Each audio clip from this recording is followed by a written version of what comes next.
Yeah, that's right.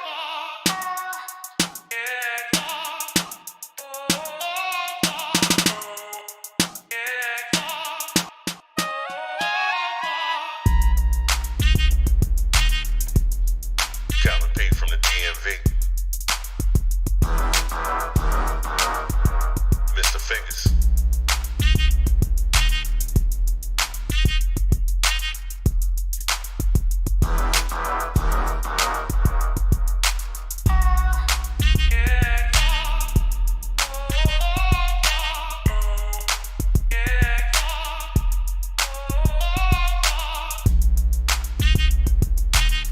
This week in UGA football. Get ready, baby. Let's go.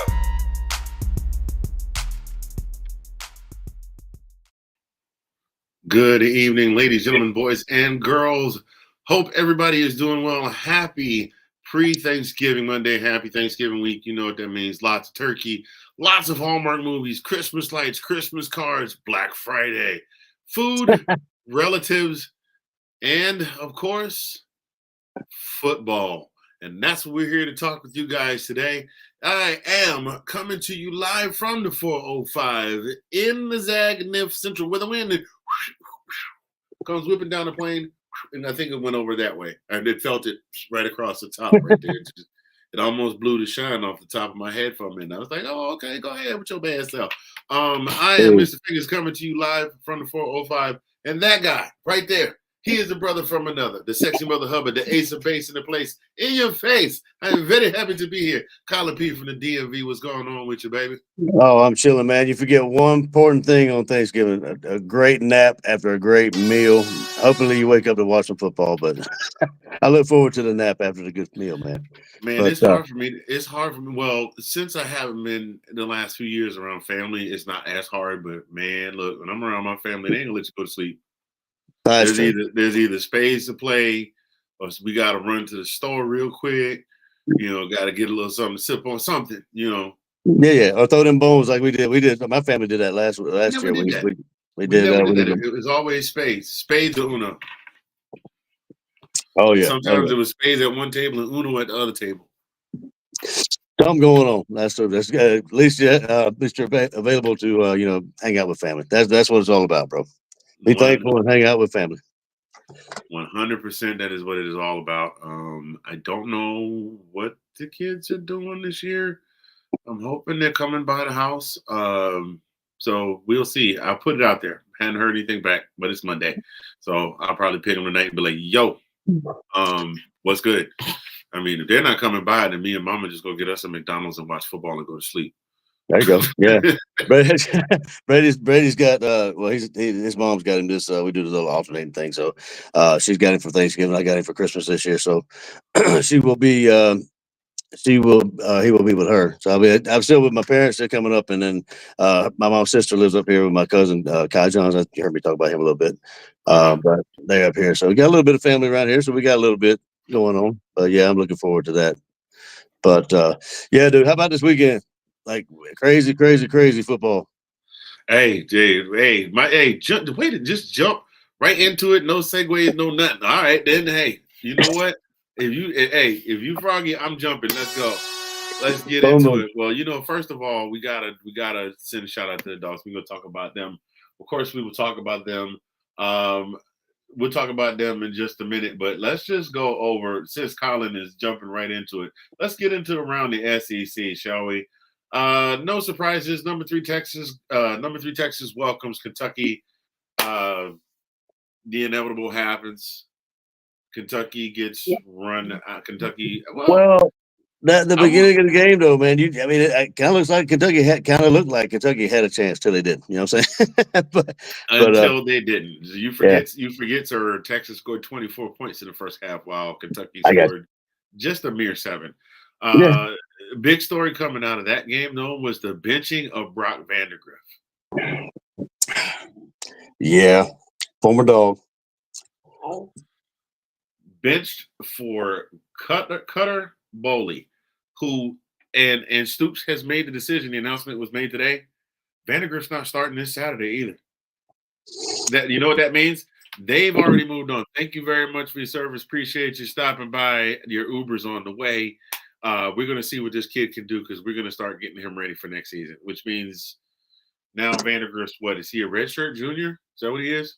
Uh, Something like that. Yeah, but I mean, remember we talked earlier this season about did he make a bad decision going to Kentucky, and then we discussed about him getting snaps and getting time, playing time. But I don't know whether that helped his cause at all. But No, not at all, dude. Not where he is. I mean, he showed flashes of brilliance at the beginning of the season. He showed flashes. The kid, I was excited to watch him play because I wanted to see what he would look like, starting and playing an entire game because that was something we never got to see. right, But and he was ahead of Gunner, wasn't he? On the depth chart, he was ahead of Gunner, or was he? he was the number two. It was Carson, and then it's Carson, and then Brock, and then Gunner. Well, we got to see Gunner play last night. Gunner went 4 for 5 or something. Not last night, on Saturday. Gunner went 3 for 4 for 45 yards. We did get to see a little bit of him. That was a bright spot in the game. I hadn't really got to see him do anything yet, except in the spring game. But I mean, dude, that was of all the places you could have gone, Kentucky probably wasn't the place for you. Right. Yeah, I do believe we voiced our concerns earlier this season, and I was surprised that he went to Kentucky. But I mean, well, no, actually, no. Before the season started, no. And I tell you why. That was didn't our boy Levis came from there, right? Did he? No, I thought I can't remember, man. My brain's gone. I thought Levis came from somewhere else, like maybe maybe you're right. Check it out. Hold on. Yeah, I believe he came from. Yes, he did play for Kentucky. He was at Penn State and then he was at Kentucky. I knew I was talking about it. You got me over here thinking I'm crazy. And I got to the point. I got to the point where I might know what I'm talking about. But if you challenge me hard enough, I might be like, "Is my middle age kicking in right now? What's going on?" But yeah, I mean, they weren't top tier, but they had a program that was good enough to win anywhere between 6 to 8 games a season. You know what I mean? Yeah, I and got you. A coach like Mark Stoops, I thought that would have been a great place for him to go and develop and at least, show the world what he can do. It now. He's at a point. This is his third school. Yeah. No. This is not his third school. I'm looking at Will Levis, who started at Penn State and then finished up at Kentucky. But I mean, he spent most of his time riding the pine, and now he's gotten a chance to start, and it has not been pretty. And that's not going to be a good look. He could potentially be, for a kid who basically could have had the keys to the Mercedes at the end of this season in Athens. He is now potentially looking at being an undrafted free agent. Yeah. I don't know, man. But yeah, they boy, I mean, the SEC is kind of a shell. Like it's crazy looking at the SEC, like the record of the SEC. But we'll talk about that later on. But I was just saying that how many losses like some of the teams have that don't normally have that many losses. Well, come on, man. You know that's all about doing away with the divisions, and absolutely. I agree. The SEC loves to be the dominant program. Honestly, to me, it shows me just how good a program the SEC is. The SEC football is as a whole. Yes, there are outliers, teams that traditionally aren't that great, but it just goes to show you how much what we've been telling people about how much they beat up on each other.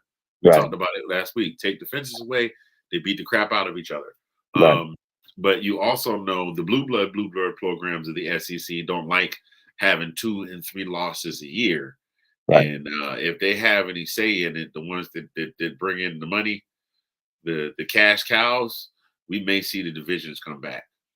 You think so?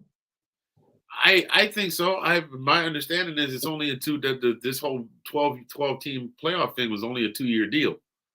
Oh, really? I didn't know that. Maybe I'm working on that. Okay. I mean, they may still have a playoff, but I think the divisions are going to come back at some point. I do, I actually like it. I like it. I like it because I mean it shows the like you said before, the bottom tier teams, any given Saturday. I mean, look at Alabama. Like who beat Alabama? I mean, obviously Alabama's not the Alabama of old, not the same as Alabama, but still Well, Alabama. neither is the Oklahoma. Neither is this year's Oklahoma that beat this year's Alabama. Well, yeah, no doubt. I I mean, mean, Oklahoma. and they beat them well. they just they Well, did. okay, but did they? I'm gonna listen. Did they though? Seriously, I mean, they did. The score definitely indicates that. But That's what I'm looking at. what they ran the ball. We know Jackson Arnold has a problem throwing the ball. So much so that this guy. Okay, here's what happened. Alabama. I don't know whether they flew or they took buses. They left Tuscaloosa. They came all the way up here to about 40 miles south of my house to score a field goal and then get beat by a quarterback who has been benched at least 3 times this season. Well, I'll tell you why they lost. 3 interceptions by Milroe. He don't do that. He got 154 yards and 3 interceptions. No touchdown.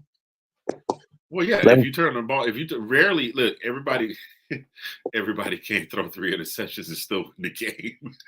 I made the difference. Did you see what I did there? Yeah, I made the difference. Well, that's why I said everybody. Yeah. Hey, look, for those of you that missed that, that's a joke about our team. So just making sure everybody's able to keep along with the flow of things that are going on there. But yeah, that was a bad look, bro. I mean, That was bad. seriously, they scored a field goal. 60 minutes of football in Alabama, the Alabama Crimson Tide, the Alabama Crimson Tide, the Alabama Crimson Tide, the standard, a team that has been the gold standard in all of college football for the better part of the last 15, 16 years, could not score a touchdown. I don't think I've seen that happen. No, me either. Like I said, though, I mean, it's not. I mean, I know they had periods when they were bad, but I don't think I've ever seen Alabama not score a single touchdown. Right? Yeah, that happened. When did that? They said the last time that happened. When was that? That was like 2011. I think is when the last time that happened. Nah, I think the last time that happened. The popular dance in the country was the Charleston, if I'm not mistaken. People were still going to speakeasies after hours. Women were wearing flapper skirts. And they were saying things like 23 skidoo, and what do you know, Joe? And people talk like, yeah, Shane. Yeah, hey. Shane. Yeah. But hey, I mean, like you can't do that. And I think they scored on everyone, if not 2 of 3 of those turnovers. I think they scored on 2 or 3 of them. Oh yeah, I saw the pick six, dude. It got to the point where I was watching. I was like, this game is crazy. Oh my God, they're about to win. I woke up and I was like, oh my God, they're about to win. I didn't see it. Yeah, Saturdays. Those of you that know me from the days when I used to party and be the wild man and be the center of the show until 2:00 in the morning. Those days are gone. Your boy is zonked. I sat out in the chair and just like, what happened? So wiping my mouth. That's just, man. Yeah, but does that knock them out of the? Well, I guess it does. It knocks them out right now. It does. I mean, like all hell and purgatory would have to break loose over the weekend. Actually, no. I take that back. The SEC has confirmed that Georgia is in, regardless of what happens next week. Really? Yeah. I kind of would figure they would try come hell or high water to get Alabama somehow in there. Oh well, I mean, who makes all the money? Who brings the biggest ratings? I mean, yeah, I'm saying. I mean, it has happened before. I mean, Bama brings. Yeah, but it happened. Happened in the national championship. Mm-hmm. I talked about that with somebody. I said, yeah, it's happened. But they talked about, yeah, it's happened before. Wouldn't surprise me if I saw it happen again. 2017, Auburn beat Alabama during the regular season. Auburn played in the SEC championship. Auburn lost, and I think that was the only loss that they had that season. No, they had another loss that season, but it wasn't to Bama. They had 2 losses all season. They were a 2-loss team that made it to the Southeastern Conference Championship and lost. And when they announced the Final Four, it was Bama Right. and not Auburn. Yeah. And Bama had lost to Auburn. Yeah. So that's all I'm saying. I mean, outside looking in, I'm with you. Yeah. It could potentially, but I don't know. But I'm glad to hear that we're in regardless after playing, or after we, before we played Tech. I mean, I hadn't heard that, but that's all. That's good news. Good news. Tennessee handled business against UTEP. Is it crazy? Is it odd that it was been such a crazy season this year that I would not have been surprised? I would not have batted an eye if I found out that UTEP beat Tennessee. Nothing against Tennessee. That's just been because Tennessee is a good team. They only have 2 losses. Right. They only have 2 losses. It's just the craziness that is the craziness that has been the craziness that has been this season in the SEC. That wouldn't have shocked me. No, Just go ahead. I mean, some of the things I saw this weekend didn't shock me. No. Mississippi State. If Mississippi State had beaten Missouri, I would not have been so. Well, actually, I would have, because Mississippi State has been the one team that just can't find the gumption. They can't find it. You're right. You can't find it. I mean, dude, South Carolina is 8-3 this season. Last time I think they were 8-3. Ball coach was down there. Yep, that's absolutely right. I know our boy Will's ecstatic. Oh yeah, I'm sure he is. I'm sure he is. And then let's see who else we got here. We talked about Texas, Kentucky. We talked about that one. And then the Gators all of a sudden finally found the Nas switch. They are rattling off wins pretty good there. They're now bowl eligible with a 24-17 win over Ole Miss. I think Lagway's gonna be a problem next year. Provided Florida keeps doing what they're doing. Yeah. But Lane Kiffin did that to himself. He had the opportunity to kick the field goal and he didn't. Yeah. He had a couple opportunities to kick field goals and he didn't. Yeah, and it's interesting after all this happened, or not after, before all this happened, he was talking about not wanting to play play in the SEC championship. He's talked to several people that they would rather not play in the SEC championship and just get in the playoffs. And then it looks like they get kicked out. They're out of the playoffs anyway. Well, yeah, he's going to get his wish, because now not only are you not playing in the SEC championship, you may well be eliminated from complete contention for the 12-team playoff. And I mean, the expression on their faces showed it. Yeah, absolutely. I mean, that game was crazy. I mean, Jackson Dart, 323 yards, 2 touchdowns, 2 picks. Lagway didn't do a whole lot, but it looks like they let it run all over. Yeah, he definitely did enough. 182 touchdowns and a pick. But how crazy? Like, again, the question: how crazy has this season been? Where there are 2 or 3 teams that were all but out of it, or at the beginning of the season, we said, yeah, we already have an idea who's not going to even get a postseason bowl game. Mm-hmm. And then now look at what we got. Yeah, we got Vanderbilt at 6-5 is bowl eligible. We got Arkansas at 6-5, who is bowl eligible. We knew Missouri was going to get a bowl game. We knew LSU was going to get a bowl game, or at least that was what we thought at the beginning of the season.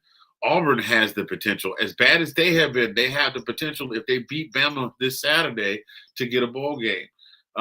Let's see, where else are we? Who else? Florida, who has been putrid, is now bowl eligible and will probably get a bowl game. And Oklahoma, who came into the SEC and got the awakening of a lifetime, is now bowl eligible. That's crazy. Yeah. And that has come at the expense of postseason. That has come at the expense of postseason trips for Alabama, Ole Miss, and potentially Tennessee. Yeah, maybe Texas A&M as well. Well, look at what you're talking about, Auburn. Look at Auburn beating Texas A&M. I didn't have that one. That's crazy. Nah, not at all. 4 overtimes. That game was crazy. That wasn't even on my radar. I think I was good and wide awake by the time that came around. I did watch that. I don't know Was there a night game or was that it? I think that was the last game of the before they went to the West Coast games. I can't. After I get up, go to the gym, and then sit in front of the TV for 10, 11 hours, I can't. I don't care who's playing. I mean, I might even set that if Georgia was playing that late out on the West Coast, I'd set the DVR and just watch the game on Sunday. Yeah. Yeah, I mean that's too late for me. If they were playing that late, that's too late for me to get all upset and then throwing things and stuff. That's still too late. I have to go sleep. Right, I'm out of right, energy. And let's right. talk about us though. Let's talk about us. I mean, like, yeah, I didn't We'll have get four. we'll get we'll Okay. get there. We'll get there. Did I get everybody? Vanderbilt. While the win streak has run cold, they're still bowl eligible, and next week they take on the Volunteers. Let's see who else we got. And then you got Mississippi State because it's rivalry week. You got Mississippi State taking on Ole Miss, South Carolina taking on Clemson, the Iron Bowl, which is going to Mm-hmm. prove even more interesting because that could even be another loss for Alabama. I mean, dude, it's crazy. The season that we've been having 2 weeks ago. What did we say right here on this show? Are we going to beat Tennessee and could we potentially lose the Tech? Yeah. And then look And at I now, mean, look at and Florida now beating Ole Miss after they did what they did to us, and then Florida beating Ole Miss. I mean, like, it's nuts. it's nuts. It's been absolutely nuts. But that's kind of a quick go around right now, as you know. Probably comes down to the winner of if Texas wins and Texas is in. That much has been determined. If Texas does not win, that opens up some doors for some other people to get in because A&M is already a 3-loss team.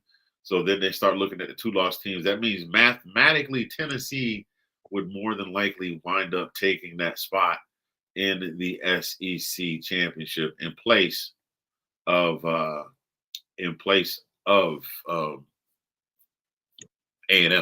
And yeah, But then again, Texas would only be a 2-loss team, so there's still that to figure out.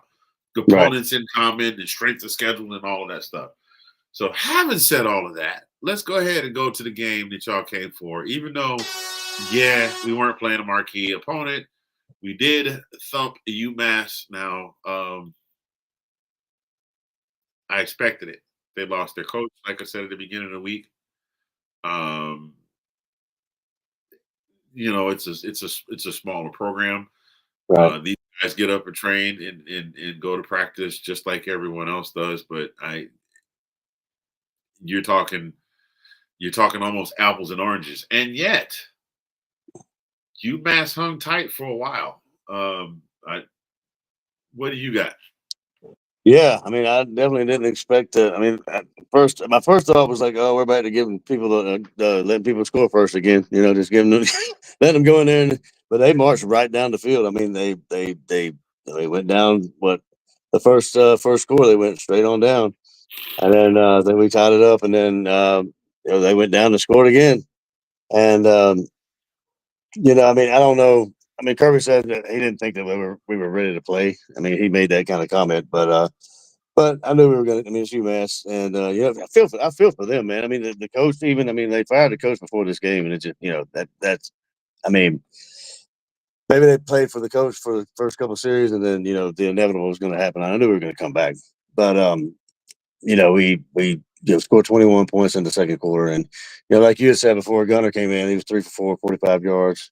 But Beck, he was another story. 297 yards, 4 touchdowns, no picks, using his tight ends. Like everybody was getting involved. My boy Cash Jones was getting in the mix. He was, he was actually dumping it up to him quite a few times. I was happy to see. And Delp was used, and Frazier had 136 yards, 3 TDs. You look at Arian Smith had over 100 yards, touchdown. So I mean, it looks like it was a good game for everybody to get kind of their handles, uh, if they could, just so to catch the ball, the stone hands, as you call it, soften up a little bit. Brownie But hands of Stone Garvin for sure.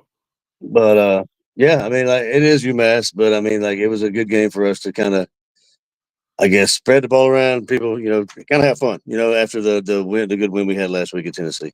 But Yeah. So yeah, some good momentum has been built. You think? yeah, I just hope that they don't overlook Tech next week. That's the only thing. I'm kind of concerned about that. I don't think they will, but I mean, you know how we do. We got a potential. Yeah, but here's the kicker. Now you clinched. You clinched the SEC championship.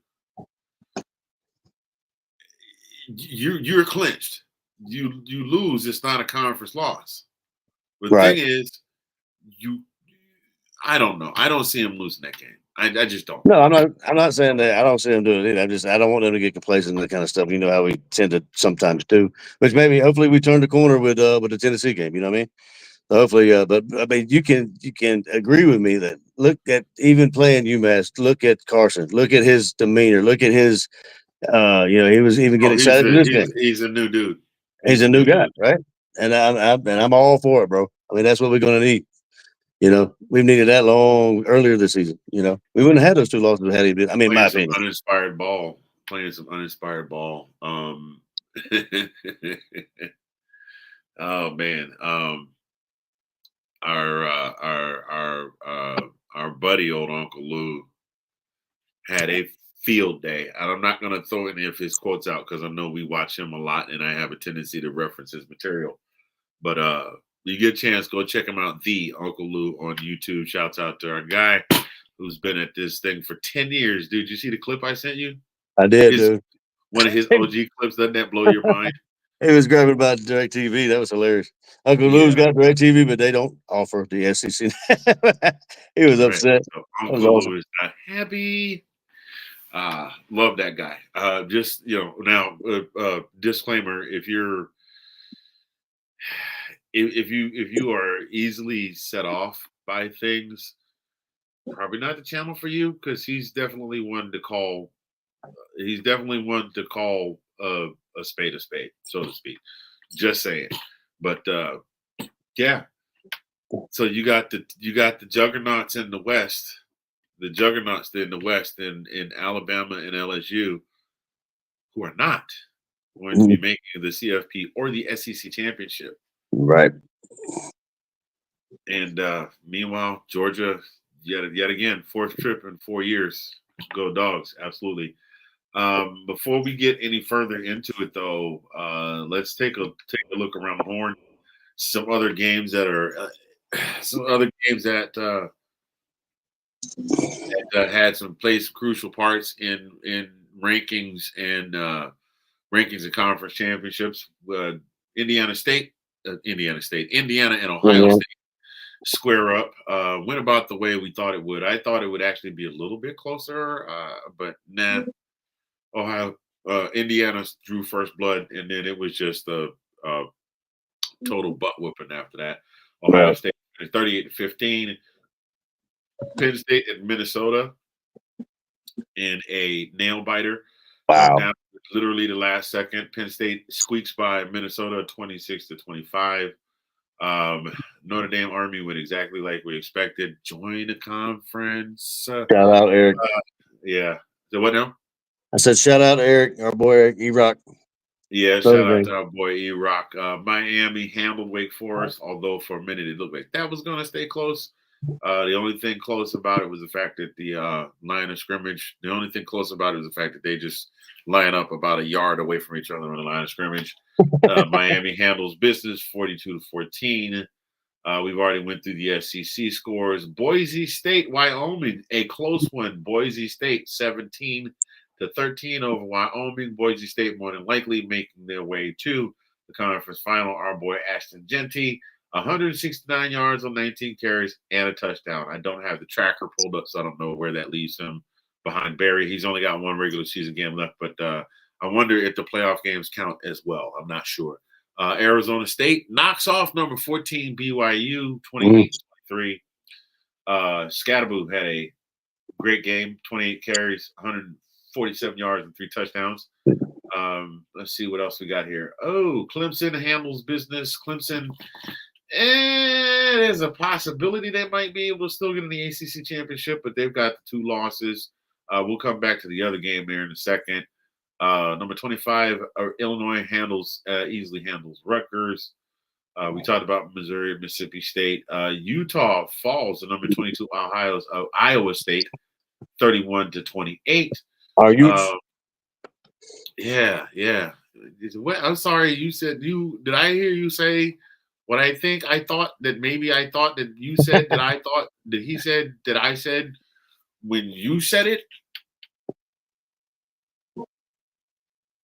and of course I don't see it. There it is. Did you say Utes? Yeah, 2 Utes. What is a Ute? There's our guy there. Yeah. Let's see. Let's see. We've been through all of those. SMU more than likely making their way to the ACC championship with 33-7 routing of the Virginia Cavaliers. Cavaliers still have a shot to get bowl eligible this weekend. I believe it is rivalry weekend, which means they'd be playing Virginia Tech. That win would make them 6-6 and bowl eligible. That's all the news from around the rest of the top 25. Did I cover them all? Oh, I'm sorry. I did not mean to leave you out, UNLV. UNLV win over San Jose State, beating San Jose State at home 27-16.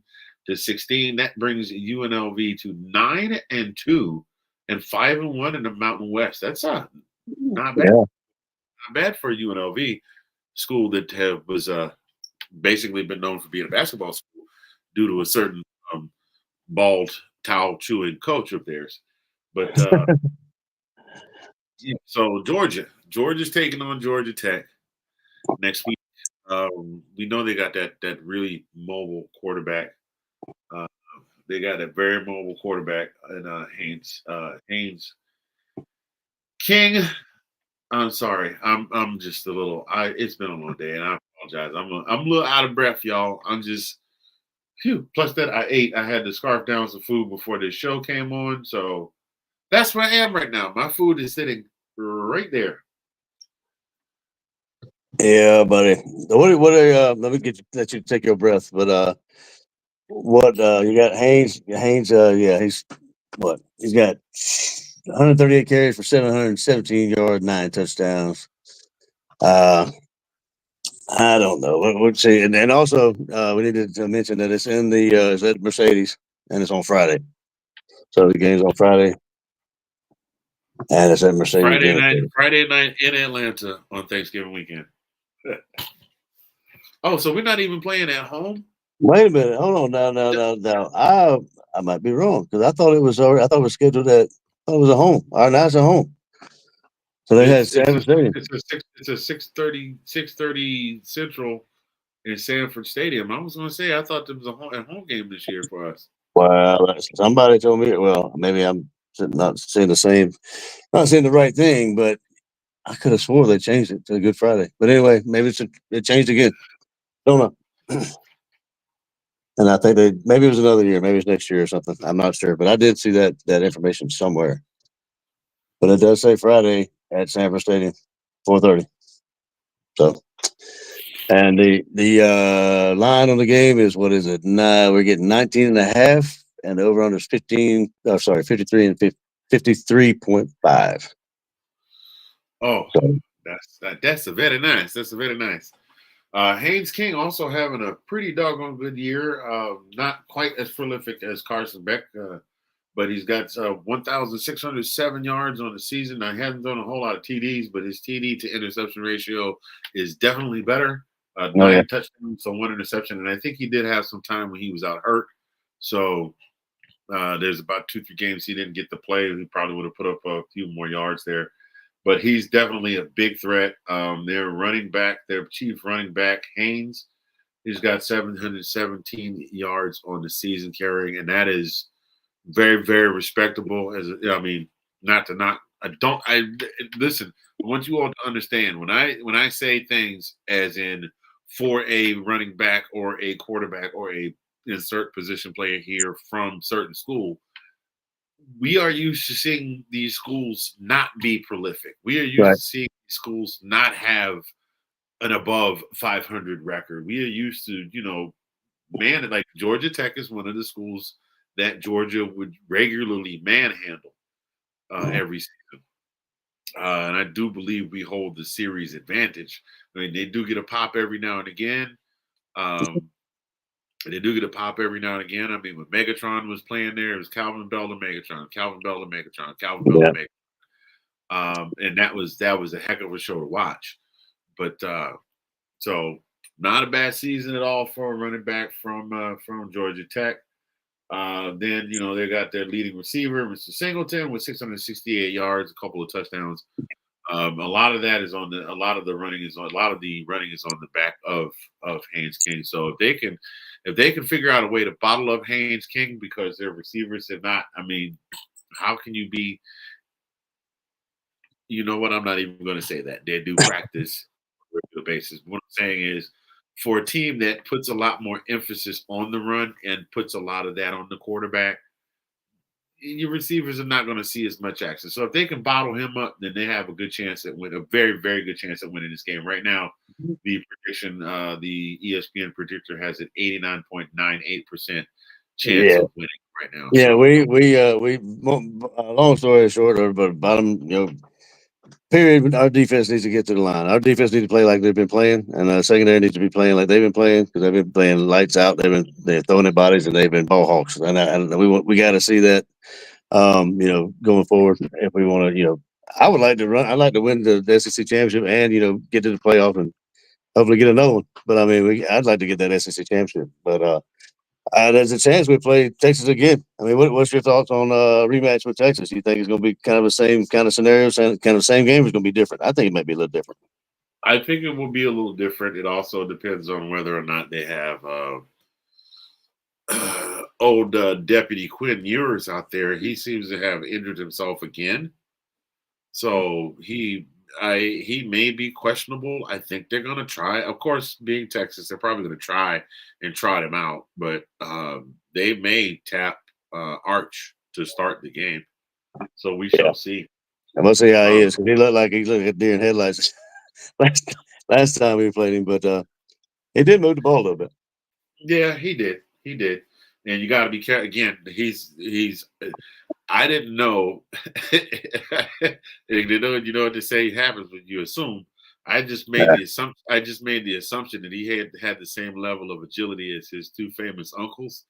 And then the first time I saw him run out of the pocket, I was like, "What the hell? He can run! Oh boy!" But I think the Dogs have gotten a little bit of bulletin board material, honestly, because I was reading somewhere. I was doing a little reading up, see what's going on. But this is back in June. The head coach, they were interviewing the head coach Brent Key, speaking to some alumni, about things that just things in general. And somebody brought up Georgia football, and he said, "quote There's nothing I hate more in the world. It's probably the only thing I actually hate." And that's been starting to resurface again. So I guarantee you, Kirby's got that thing posted up in every locker room. It's posted on the blocking dummies. It's posted on the tackling dummies. It's posted on the scout team's jerseys. Yeah, they're going to come out. One thing I will say is the Dogs are very good at responding to a challenge. Remember, was it Mississippi State that said we played old man ball, or was it Ole Miss? I think it was Ole Miss. I think Ole Miss said that. Yes, and Georgia plays old man ball, and then they got beat. They got beat like a bunch of. I mean, not that we're encouraging violence against our senior citizens, but they got beat like a bunch of old men. Is what happened. Be like a drone. You talking about old man, and one thing you forgot about old men, they might be old, but they still grown. So come on and take this grown man beating. And they grown folk. I'm saying. Yeah. At a grown folk table. Told you about playing in grown folk business. Right. But going before you get got on, partner. You youngins need to quit talking to them grown folk. But better get right or get left, partner. you're gonna be leaving with 3 shoes. 2 on your feet and 1 somewhere else. I love that movie. Why you gotta do that to me on a Monday, bro? Why? Come on, man. We got to throw that one liner back and forth. The quote, the movie quotes. We'd be here all day. Yeah, we would. We definitely would. So, what you got for this game on Saturday? What's your prediction? My prediction. It's clean old fashioned hate. We in Sanford, so I'm saying we're gonna run them up. We're gonna run them probably 38 set, no, 38, hold on, 38-14. 38-14. 38-14. Yep. That seems pretty reasonable. Here's the one thing that I am concerned about, however, that we did not talk about.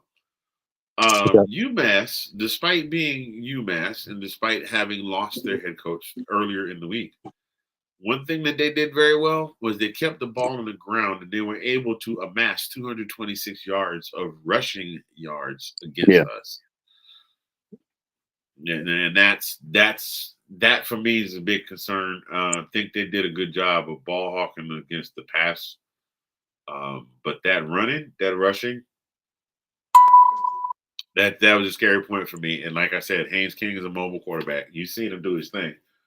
Yeah. He's very good at that. It's just the defense is really going to have to get in there and get after him and make him uncomfortable in the pocket.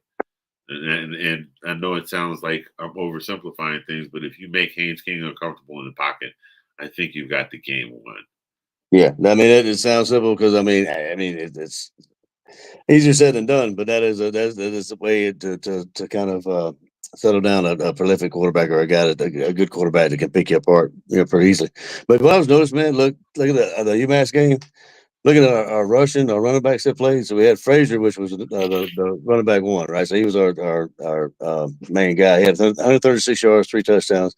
Chauncey Bowens, he was in, and then Dwight Phillips. He's making a name for himself. And then you got Wade Penn. I haven't heard of him. But Cash only had one rush for 6 yards, but he was involved in the And screens and stuff. and he got himself a receiving touchdown. Yeah, and then like I said, he had 4 receptions for 27 yards, and a touchdown, Cash, But the running backs that we got, like I know Frazier, I know I have heard of Bowens, I know who Phillips is. But as far as like Penn, it looks like we had, is ETN? Have you heard anything about ETN? I haven't. I have heard nothing more on ETN, and I have not done any checking to see if there's been I upgrade haven't to his either. status. Yeah, I haven't. I would imagine if I know Kirby like I know Kirby, I would imagine ETN remains injured for the Tech game and then winds up popping up when it comes time for the conference championship. And then obviously the Robinsons are still out, right? Yeah, I think honestly, man, I'm gonna call it. I think the Robinson era is done at Georgia. This is his third season. He was supposed to start 2 seasons ago and he was hurt. He was supposed to start last season and he got hurt. And this season he managed to come in and play long enough to score a couple of touchdowns and then really got hurt. They got hurt again. And it's not that I didn't think he was hurt before. I feel for the kid because you can tell when he's out there, when he scores, he really wants to play. But he is just not he's just not durable. Seems like he got some nagging stuff going on, like nagging injuries, or maybe something. I don't know what he had, like turf toe one time, and then he had something else. I don't know what his injury is now. Yeah, I haven't even bothered to check the injury report, but I mean, we've done fine without him, so he'll be okay. Yeah, that's true. And how about But wait a minute, you missed something. How about he spread the ball around to 2, 4, 6, 8, 10, 12 different receivers on Saturday? Yeah, absolutely. And Arian Smith, good Lord, he finally learned how to catch a football. Couldn't have come at a better time. And he led all receivers on 110 yards, and he only had 3 receptions. Yep. So that tells you that Carson Beck is throwing the deep ball. Yep. And let's get back to defense. Nitro Tuggle. We hadn't heard that name in a while. He showed his behind a little bit. He was in the mix for making some tackles. Oh yeah, 100%. It was a great game from it was a great game from top to bottom. Michael Williams, Malachi Stark was out there. What's our guy named Jalen?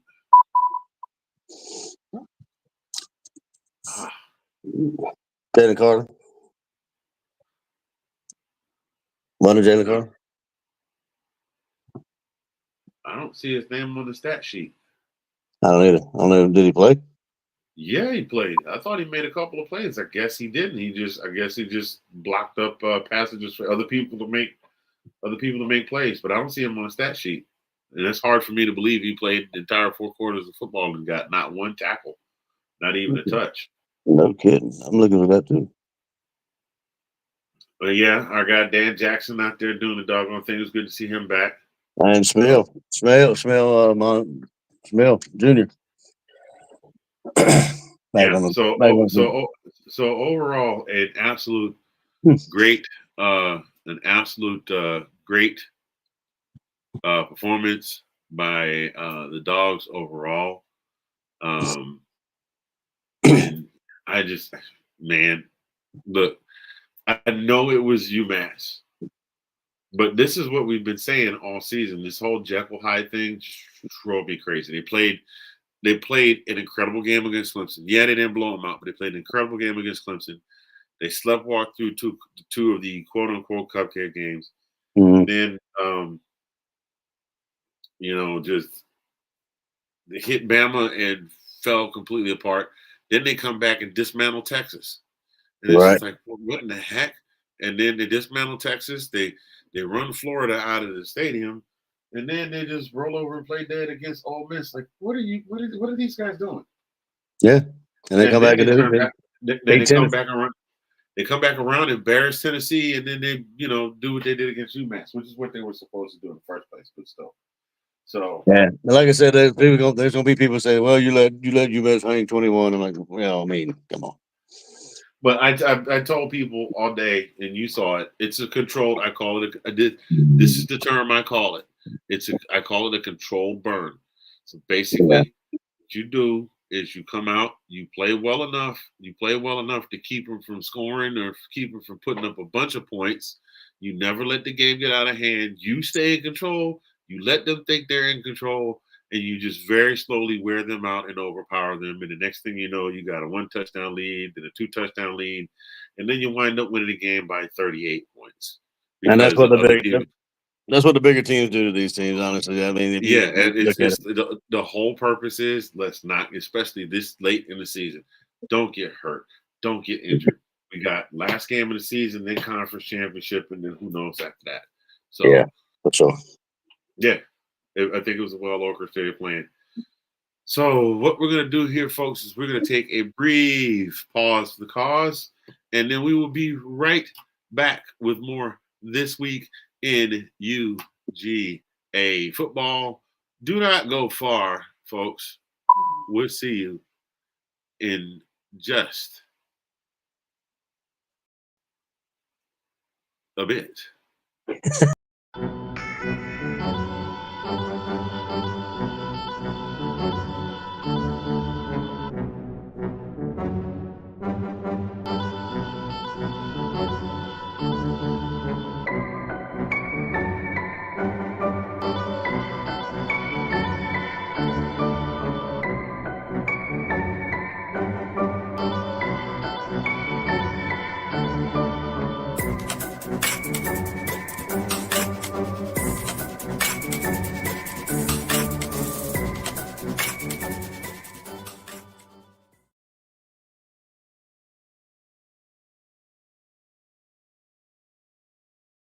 And there we are. We're back. I gotta figure out a way to trim all that off the back end. It's just like 3 to 5 seconds of white screen and the microphone. For those of you that don't know how this whole thing works, we got new videos and stuff set up, and we actually manually click a button to run one of the videos or whatever. And this particular video has like 5 whole seconds of just white screen. And while your ads are playing or your video is playing, our microphones are automatically muted by the software. So I'm just sitting there waiting for the moment to come back in, and I don't want to get caught like, a piece of chicken or something in my mouth, and then it's like, hey guys, we're back. So we just gotta sit here and wait awkwardly until the screen pops back. Well, a lot of the folks maybe wonder why I'm vertical instead of horizontal right here. So I've been I've been using Brady's I guess it was a laptop I originally got for my son Brady, but he wanted my other laptop because it was bigger and the screen was bigger, whatever. But I've been using this one. He's been using this one as well, with his roadblocks and all that kind of stuff. So I set it up for tonight, and it looks like I don't know what he had downloaded or something. I don't know what he did. I don't even know if he did it. Maybe it was a laptop, just a piece of junk. But anyway, turn the laptop on, screen goes off, and I was on the line with fingers. I was like, all right, we got to push it back, push it back, push it back. Like I can't get this laptop working, so I'm on my phone, and luckily I got the flip that can, act like a tripod here. So I'm kind of this way instead of that way. So makes it look similar. Yeah, it looks almost about the same. The screen is normally a little wider when you got your regular camera, but we're working with it. Yeah. Oh man. So SEC championship bound. That was not on my bingo card. I expected us to win, but I did not expect that at the end of the night we, be getting a confirmation from Greg Sankey. Hey, you guys, come on down. You're next up on. You're next Yeah. up. We definitely So, backed into it. We backed into it, and we had help. I mean, like, we didn't expect it. I mean, it's like, didn't expect Ole Miss to get done to them what they got done, no, and then no. A&M. I think of the teams that lost, A&M was the one that I thought was shakiest. You couldn't have told me Oklahoma. no, Like no, for you was no. that one. For me was Oklahoma. I mean, people here, the Sooners have been so not good that 3 or 4 weeks ago, they literally started putting more emphasis on the basketball broadcast on Saturdays because there was no. It's like we're gonna lose anyway, and I'm not trying to dog. This is Oklahoma Sooners is one of the traditional powerhouses in college football for decades here, Right. and it's just didn't see it happening. So. But I mean, it's just a testament to. I mean, I know we sound like a broken record, but it's a testament to what can happen in the SEC. Like, I mean, it's something that you don't expect to happen, jump up and happen. It's also one of the reasons, like I said, why the divisions might come back. Well, they come I mean, there is some talk that the divisions may come back because they don't like it. I mean, like, what are you hearing? I mean, any reasons, or are you just saying? Because what happened this week, this year? Let's look at it from the standpoint of a business person who's looking to make money. Because let's be honest, that's what college football is. College football, it's a business. It's a business. It was a sport. It was a sport first and a business second. Now it is a multi-billion-dollar business. Full-fledged, yep. That just happened to have some sports thrown in. And only just now in the last few years have the players started to be able to legally, without fear of repercussion or suspension, get their own cuts over the top of the table, as opposed to, meeting a recruiter at the drive-through window because he paid his way to go work in the window that day. And here comes Reggie. Yeah, here's your Big Mac number 3. I didn't order a Big Mac. Take the Big Mac. The man just got his trophy back. Just got his trophy back after all these years. Don't ask me why I said Reggie. What's funny is I was thinking about Bad Boys, and then when you started laughing, I was like, "Dad, that's a dig at Reggie Bush.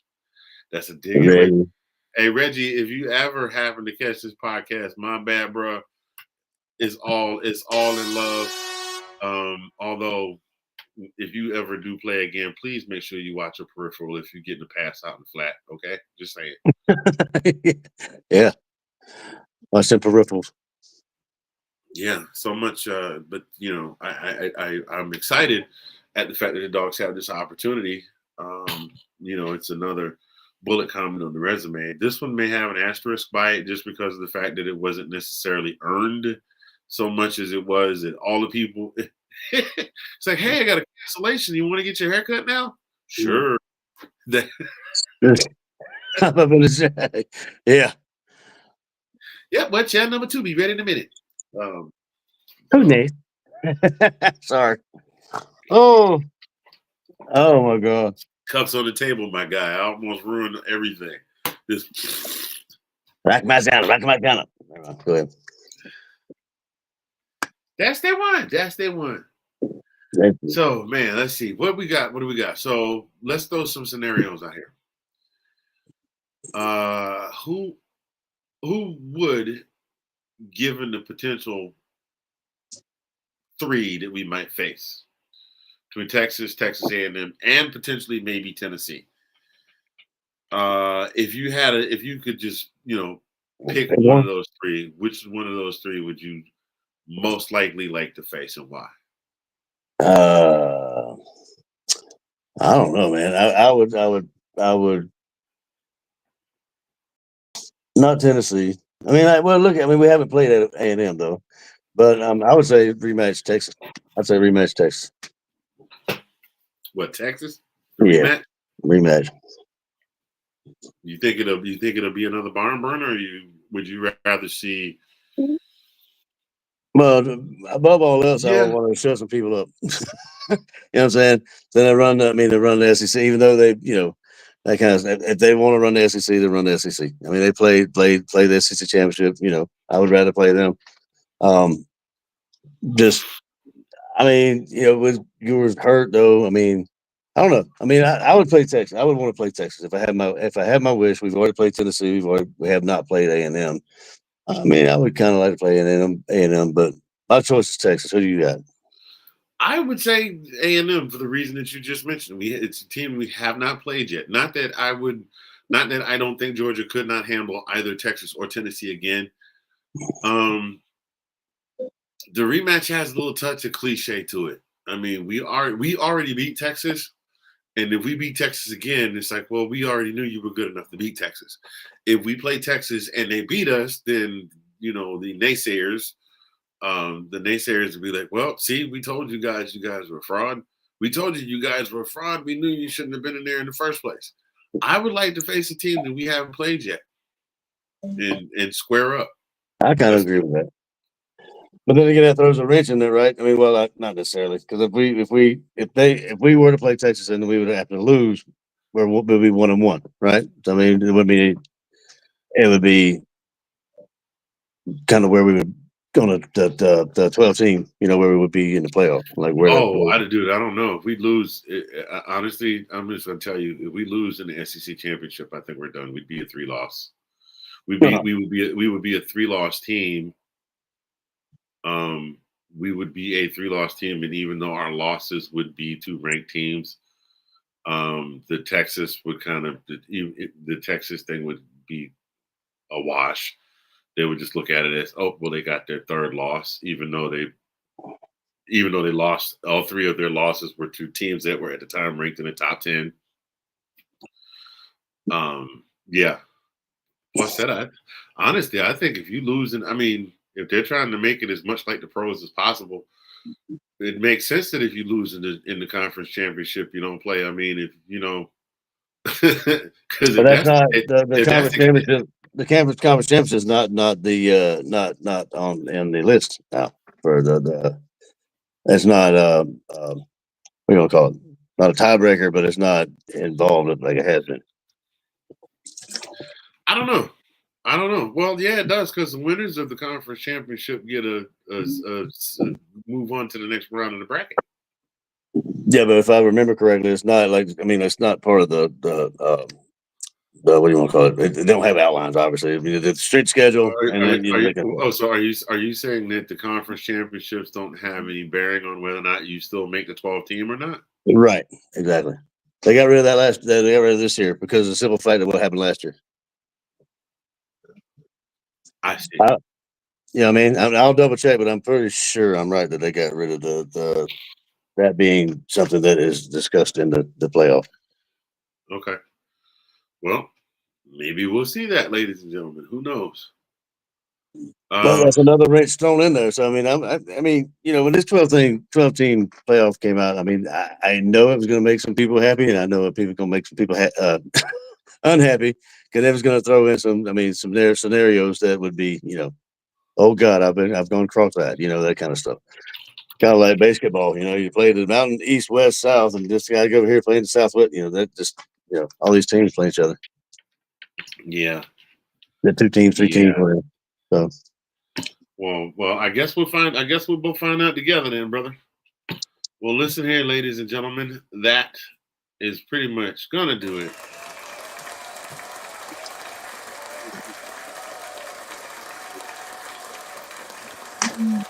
Wait, I forgot. Oh my God! See how bad off I am. What happened? See, I put up on the screen, and then I'm jumping the gun. We go ahead and close this thing out. You know, we try and do a little something at the end of every episode, whether it's funny, whether it's sad, whether it's poignant, whether it's sports related or not. We just give our 2 cents on things. Normally around this time of year, we do something where we give thanks, where we talk about Thanksgiving and what family means to us and stuff like that. I think we're just going to leave this one open forum like we have been, because I mean, it's easy.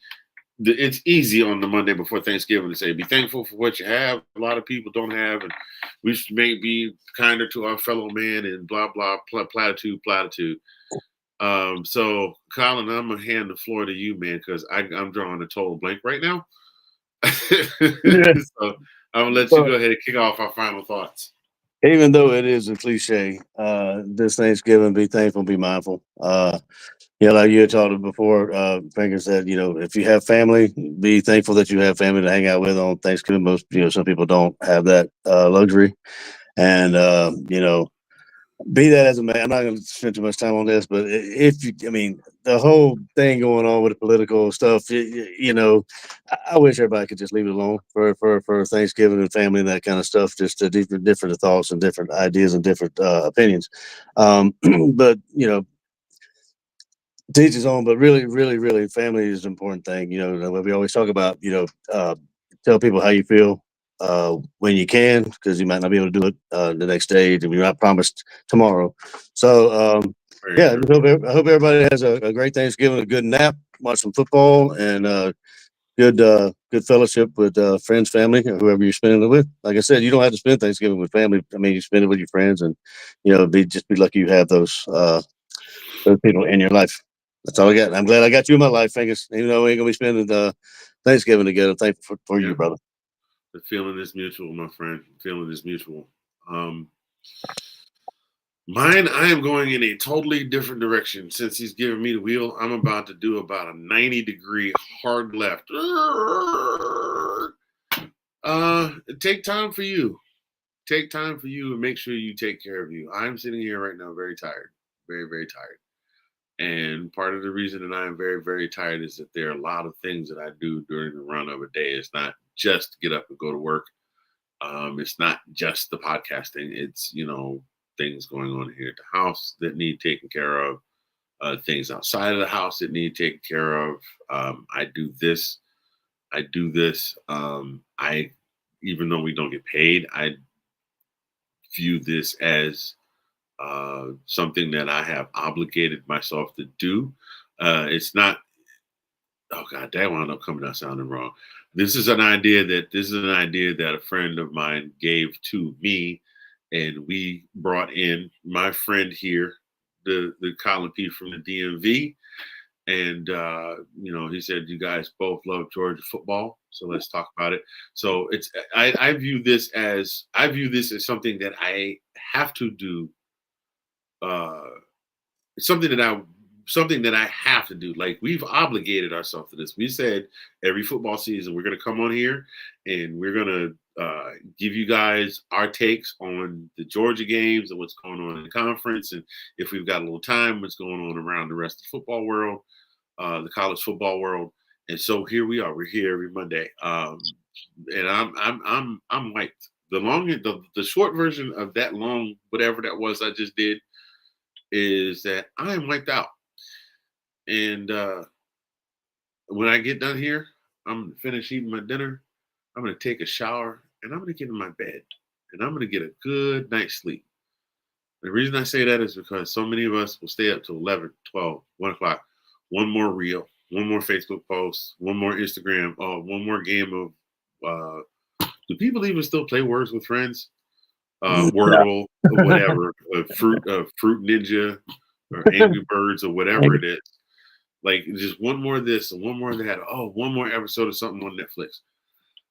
Get in the bed and get yourself some rest, because that's one of the best things you can do for your body. Drink yourself some water before you go to bed, says the man holding the Coca-Cola can. Drink yourself some water before you go to bed. Get in the bed and get yourself a good night's rest, and you'd be surprised how much more clear-headed you are in the morning. Now, because I'm older, I don't always have that energy, but I definitely need my head to be clear while I'm at work. So that's it. That's all I got. Get yourself some more sleep. That's today's thing of the day for me, my final thought for the day. Now we can move on now. Agreed. Go to bed.